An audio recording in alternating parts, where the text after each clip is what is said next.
Welcome back. The clock is ticking to avoid a government shutdown, which is looking likelier and likelier. House Speaker Kevin McCarthy sent lawmakers home for the weekend ahead of the Jewish holiday after Republicans tanked another vote to advance the defense spending bill. Here's McCarthy after that failed vote yesterday.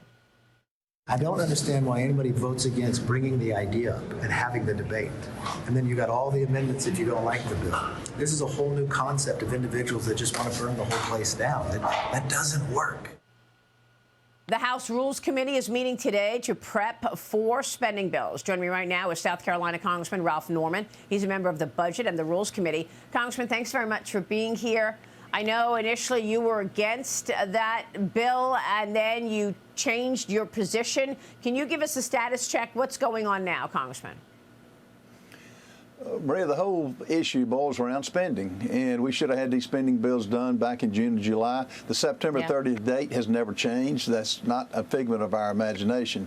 So it's about spending, and with the lawlessness of this Biden administration, it's going to take dollars directed to it that right now we don't have. And I didn't want to bring up the bills by themselves without a top-line spending number. That's what we needed. And I'm on the Rules Committee. We're up in D.C., in Washington now. We'll be here today and tomorrow. And the good news is the 11 other appropriation bills are on speed dial, if you will, to try to get them passed. But more than being passed, we've got to have a reasonable number. We've got to stop this spending with what the Biden administration is doing, and we'll see how it turns out. Do I think a shutdown now is likely? Yes, I do. Yeah. So you think that there's a chance that you can get the bills passed individually so long as you have an overall top line number that you know that you're sticking to? Yes, and we agreed on that, 1.471 with a top of 1.5 trillion. This, if the shutdown occurs, and the discharge petition, which for your viewers, the Democrats have got a petition to basically give the Pelosi-Schumer spending spree that'll make the 1.47 look small if they pass. And they've got some Republicans threatening to sign that, which that's an incentive not to let them do that. And if we can agree on the 12 appropriations, we can do it. And yes, we can pass it. It's just going to take working night and day. But I'll tell you this, your family businesses work night and day. And it's time the politicians up here work night and day. So you're thinking you're going to need the time to do that, and it's likely that we will see the government shut down, right? I do. I don't know how long, Maria. I don't know how many days, but yes, I do. Now, if we get to resolve and get up here and do it, a lot of them have gone through committees already, but it's always been about the number. And there's just a core group of us that economic security is national security. We're tired of it. The woke policies, the immigration insanity that's going on. So we finally got the top number, and the good news is I don't think this will happen again where they let it go. The most important thing we do in Congress is to stop the spending, and we're not going to let it go again, I don't think. I think you'll see it handled in June, July, and August as it should have been. Yeah, I mean, why weren't these appropriations bills done in time? I mean, I remember when Kevin McCarthy was going through the 15 rounds of becoming Speaker, and I was thinking, well, you know, at the end of the day, you need to ensure that this work gets done. And I questioned it back then. How come it wasn't done? Well, to be honest with you, it just wasn't a priority. I mean, we were all 5 weeks, the whole month of August. We had 2 calls. It just wasn't a priority for Speaker McCarthy. And I hate to say that, but it wasn't. We didn't have any discussions. He should have had everybody up here on appropriations working. And it could have easily been done. This was a crisis that could easily have been done, but it just wasn't a priority. And I think it is a priority now. And that's one of the concessions he made to us in January, to put all the appropriations through regular order, meaning you deal with it early, months earlier. Yeah. And now with, what, 7 days, it's insanity. It's insanity. I mean, at the same time, when we see the government shut down, that means the investigation into Joe Biden shuts down, right? I mean, House Republicans seem to be moving forward with the impeachment inquiry against this president, given all of the evidence that has been so obvious. The first hearing happening next week. Congressman, what are you expecting there? Well, they're saying it's going to shut down. I mean, that will stop if the government shuts down. Here's the good news. This is, if there's ever an incentive to get up here, get them done, whatever it takes, and then we will get the votes if the top line number is adhered to, and we can move forward. But we've got to come together on the bills getting through, and it can be done.